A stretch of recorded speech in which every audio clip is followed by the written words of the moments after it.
Have you ever hung a horseshoe over your door, but you weren't really sure why you were doing it? If so, then stay tuned for this week's episode of Fabulous Folklore, in which we're going to be meeting a whole range of blacksmithing legends. Hello there and welcome to Fabulous Folklore, the podcast for all things folklore, occult and just a bit weird. I'm your host, Icy Sedgwick, blogger, fantasy author and your guide into these rather mysterious realms. I've got some rare things to show you, so come on in, take a look around, but be careful not to touch anything. These things sometimes bite.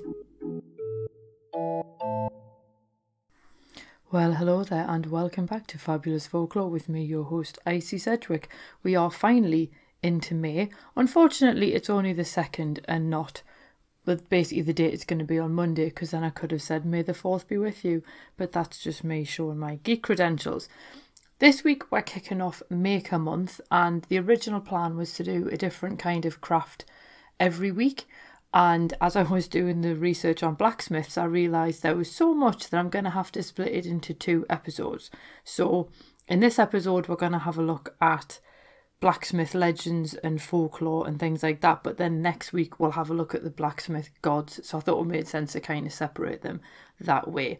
And then we will be looking at things like spinning and weaving and so on. Remember, we do have 5 weeks in May, so that's 5 craft related episodes. If there is anything specific you'd like to learn more about the folklore of, please just let me know using one of the usual channels.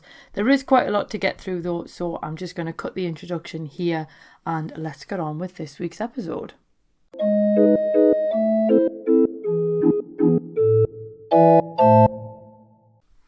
So blacksmiths have long been held up as having some kind of supernatural abilities, either for good or ill.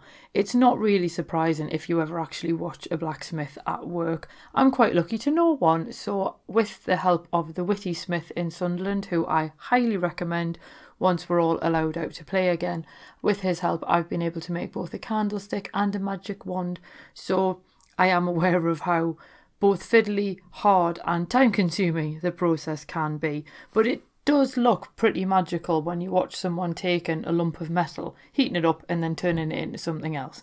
You can see where these associations might have come from. And in Ireland, smiths held such a high status that people even thought they had magic powers.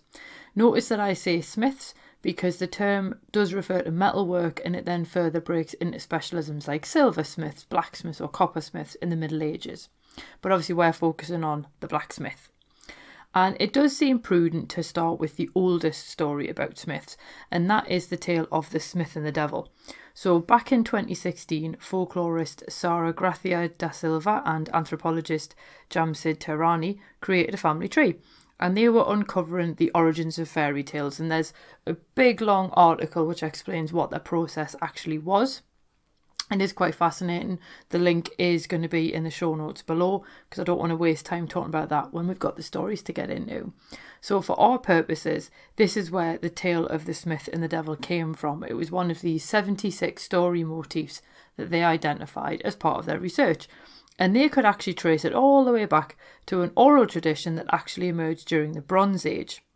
Now, the story does vary in its detail, but at its heart, it deals with a smith who sells his soul in order to gain the knowledge to fuse objects together.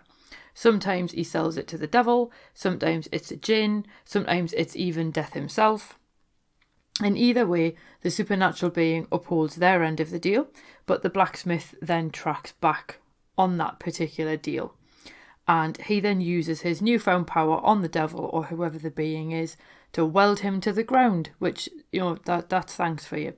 But thus trapped, the devil then removes the soul-taking part out of the deal, so the smith then ends up with all this amazing knowledge on how to craft objects. Now, this story actually appeared literally as The Smith and the Devil in the 1812 and 1815 versions of the children's and household tales collected by the Brothers Grimm. It did disappear from the 1822 edition, but that's not really important. What's important is, why did this specific story have such longevity? Now, George Monbiot actually discusses the connection between smiths and malevolence, and he puts them in the same category as, and I quote, the wolf, the raven and the crone, end quote. And he makes links between the fires of hell and the forge, Granted, the only forge I've ever seen was a gas-powered one, but I can sort of see where that might come from. And with these associations, the smith becomes quite a devilish figure. And Monbiot even points out that couples in Britain who couldn't get the church's blessing for their marriage would leap over a forge instead. So this kind of cements their association with kind of anti-Christian principles, if you will. That said, Eamon Doyle points out that even though iron doesn't really survive particularly well in artefacts, archaeologists have found iron sickle blades and saws that are thousands of years old in Egyptian tombs. Now, this is a bit of an interesting point because obviously people are hanging on to these tools and these items, but by contrast, Monbiot explains that in parts of Britain, people resisted iron tools for a really long time because they thought that there was evil in the iron which would poison the soil. And I find this a really odd belief because iron was also widely used to repel fairies, and we can see this in the practice of hanging scissors over a cradle to deter the theft of the child in its replacement with a changeling. So on one hand, you've got Doyle saying that, people were using iron tools thousands and thousands of years ago, but then you've got Monbiot saying that even in Britain sometimes people wouldn't use iron because they thought it was evil. Now, this argument essentially continues because Monbiot suggests that the Smiths were separate from the rest of their village, not because they'd been ostracised for being evil or malevolent, but because they were actually somehow the rulers. And because people didn't understand how smelting or forging worked, people would assume that the Smiths therefore had magical powers. A, that gave you the evil associations, but B, it also meant that the Smiths could then kind of keep this veil of secrecy around what they were doing. Doyle disagrees because he sees this myth attain quite an important level in society with the move from the Bronze Age into the Iron Age, and Monbiot sort of makes a point about the forges being on the edge of the settlements. Personally, I can't help thinking that that is quite a good move from a health and safety point of view. Why would you put something that involves a lot of fire and a lot of heat in the middle of your settlement? You would kind of put it on the outskirts, but that's just my own personal opinion. The idea is, though, it's just this sense of tracing the idea of the blacksmith as somehow being an evil figure because he's associated with the fires of hell through the forge. Now, clearly there obviously are issues with that because the fires of hell kind of become a bit of a Christian concept. But I just want you to be aware of the debates that there are between people about where this particular idea comes from, and I think it's the idea of the smith outwitting the devil to gain the knowledge of smelting and forging that then puts him in this sort of almost supernatural position above everybody else. Now, I must admit, as much as I'm sort of obviously biased because, I think blacksmiths are cool, at the same time there is another blacksmith that pops up in legend who kind of, it could go either way where he's concerned, and this is Wayland the smith, and he usually appears in Old Norse sources. And in one of the texts, the Völundarkvida, which I'm convinced I've mispronounced and I'm so sorry, but I've only ever seen it written down. Either way, in that source, Wayland was one of 3 sons of the King of the Finns, and he was quite a talented smith in his own regard. Other sources claim that he was actually an elf, which would explain why he had access to these supernatural abilities as a smith. Either way, it doesn't really matter what the origin is, he was obviously a good blacksmith. And he was captured by the King of Sweden, who wanted to take advantage of these abilities. The King of Sweden then cuts Wayland's hamstrings to prevent him from running away. So this tells you the environment that Wayland is now working in, and I'm pretty sure that some of us can kind of suddenly go, maybe my job's not quite so bad after all. But anyway, Wayland has no taste for a life of servitude. If you take the idea that he's actually an elf, you can understand why. If you take the idea that he's one of the sons of the Kings of the Finns, you can see why. Either way, he doesn't really enjoy what he's doing. He doesn't like essentially being a slave. So he crafts a winged cloak in secret because obviously he can't walk away. And then he actually kills the king's sons as revenge. And then he fashions their skulls, eyes and teeth into goblets, jewels and various other things like brooches. The king and queen are absolutely over the moon with their brand new stuff, not realising obviously where this stuff comes from.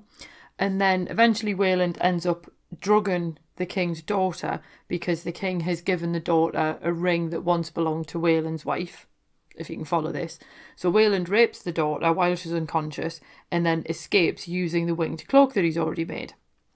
Now, some articles do refer to him as an evil smith thanks to his actions while imprisoned, because obviously murder and rape both very, very heinous crimes. However, he has been captured, forced into slavery, and had his hamstrings slashed to prevent his escape. So, yes, his actions are evil, but I don't necessarily think it follows that he himself is evil, if you know what I mean. Later writers apparently didn't subscribe to the theory either, because he then pops up in Beowulf and a few other Old English stories, and usually when he appears in these stories in a kind of cameo role, he's usually an armourer or a weapon maker, and in some legends he even forged Excalibur at the request of Merlin. And according to English folklore, after he escaped from the King of Sweden, he actually lands in England, and he makes his forge near the Uffington White Horse. And if you've been in the area, you'll know there's a Neolithic long barrow near Uffington Castle known as Wayland Smithy. Now, Mike Biles of A Bit of Britain relates the old tale that if a traveller's horse suddenly threw a shoe or something like that, he could leave the horse that needed to be reshod by the barrow with a sixpence, and then he would come back the following day and the horse would be shod and the sixpence would be gone. I do quite like this idea because it does mean that Wayland kind of gets a life that continues beyond the original source myth, and while some of the source myths kind of just deal with his imprisonment, I quite like the fact that this one actually continues the story on and gives him a bit of an afterlife. But he does appear, as I say, sometimes as being evil because of the whole rape and murder thing, but then in other cases he lives on in English folklore more as a smith, and one who, while yes requires payment for his time rendered, obviously he will sort of help people out in almost kind of like an invisible kind of sense. Now, we do have a very malicious blacksmith next called Will the Smith, and he lurks in rural Shropshire. And he also, according to Catherine Briggs, is the reason behind the Will-o'-the-Wisp. And in this particular version of the legend, he's a very wicked blacksmith who's so evil that when he gets to the gates of heaven, St. Peter's like, there is no way you're coming in here. Go and do it again. And gives him a second chance at life to essentially right all of his wrongs. And instead, he decides he's going to do even more evil with the allotted time that he gets. Now, the devil doesn't really want him either, and I kind of imagine that the devil's a bit fed up of blacksmiths by this point. And instead, he gives Will a burning coal so that he's at least got a means of keeping himself warm. So, obviously not able to enter heaven or hell, Will then starts just wandering at night, luring travellers into the marshes with this light that he's got, hence the Will-o'-the-Wisp. There is an alternate version in which Will actually tricks the devil into climbing into a steel purse, and Will then hammers it closed, trapping the devil inside. As you can imagine, the devil's like, you know what, no, you're not coming into hell. So Will is actually able to get into heaven after all because the devil won't take him. And then in a separate version, for some reason, the devil grants Will an extra life. I haven't been able to find out how or why. And rather than doing good with the extra time, Will does so much evil that again, even the devil won't take him. And again, he's left to wander between the worlds with just a burning coal for company. You may recognise this particular story not just from the Will-o'-the-Wisp, but also the tale of Jack-o'-the-Lantern, who goes on to become the Jack-o'-lantern of popular Halloween tradition. And most of the Will-o'-the-Wisp stories, and I am really tempted to do a whole episode on this, so do please let me know if you'd like a Will-o'-the-Wisp episode. The stories kind of cross over with fairies and so on quite a lot. Whereas this version, it requires the wicked and malicious side of the blacksmith for it to make sense. And we never actually learn what evil deeds he even does, but they must be quite heinous if even the devil doesn't want him. Obviously, there are then links back to this original Smith and the Devil story, where Will then tricks the devil, particularly in the one where he hammers him into a steel purse. But the thing here, though, is it's the intention behind that. Will does this to avoid the fires of hell, not to learn the secrets of forging. So, while in most variations his trickery doesn't pay, Will does end up in this weird kind of liminal existence where he's not in heaven and he's not in hell, because he's been so evil. So he's kind of the evil blacksmith who is eventually actually punished for that, unlike some of the other ones. But the thing is, though, trickery might not pay for Will, but it certainly does in our final story of this episode, and that's St. Dunstan. Now, St. Dunstan is the patron saint of blacksmiths, and his day is the 19th of May, so that's coming up. And I think when you hear this story, you will understand why he's the patron saint. And he's a blacksmith, essentially, in the story anyway. And he's working diligently in his forge, just cracking on, getting on with his work, and he attracts the attention of the devil. So Satan rocks up and takes the form of a beautiful maiden. and he attempts to tempt Dunstan away from his work. Now, Dunstan's so engrossed in what he's doing, he doesn't really look up, so the first thing that he sees is the figure's feet, and he notices that the maiden has cloven hooves, which obviously you wouldn't exactly expect to see at the end of a beautiful maiden's legs. So he recognises the true identity of this visitor, and he sends the devil away. Satan is not discouraged, so he then comes back as a wealthy man, again to try and tempt the blacksmith away from his work. And again, Dunstan spots the devil's cloven hooves, and this time he actually grabs the devil's nose with his tongs and won't let go.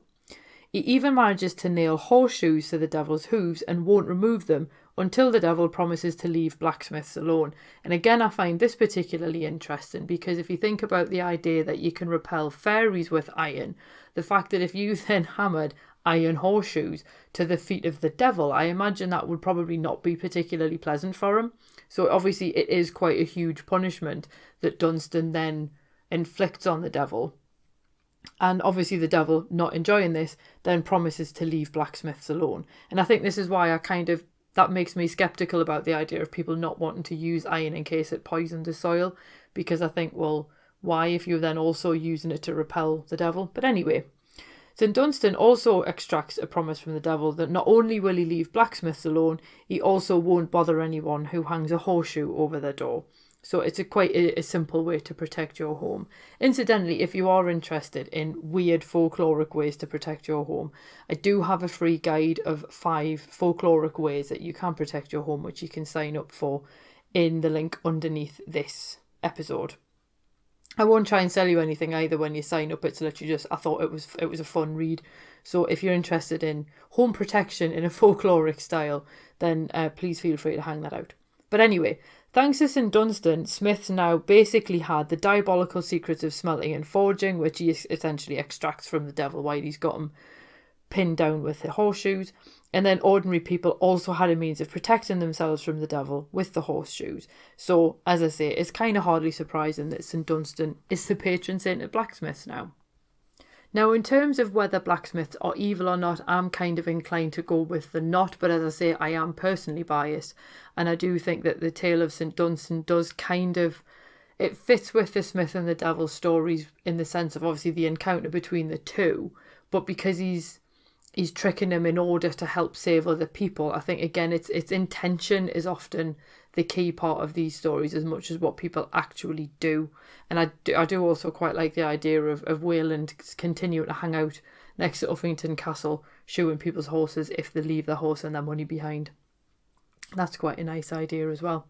Now, as I say, I had been planning to do Blacksmith Gods as well in this episode, and obviously it was already getting quite big, so we're going to have a look at those separately next week. So obviously that is going to include the likes of Hephaestus, the Greek god, who is, I think, quite awesome and also often overlooked as well. So we'll have a look at him next week along with other tales from other traditions as well. I hope you enjoyed this week's episode, and I do hope that you come back next week for part 2 on Blacksmith Gods. And other than that, I hope you have an absolutely fabulous week ahead, and I'll see you next week. Cheerio.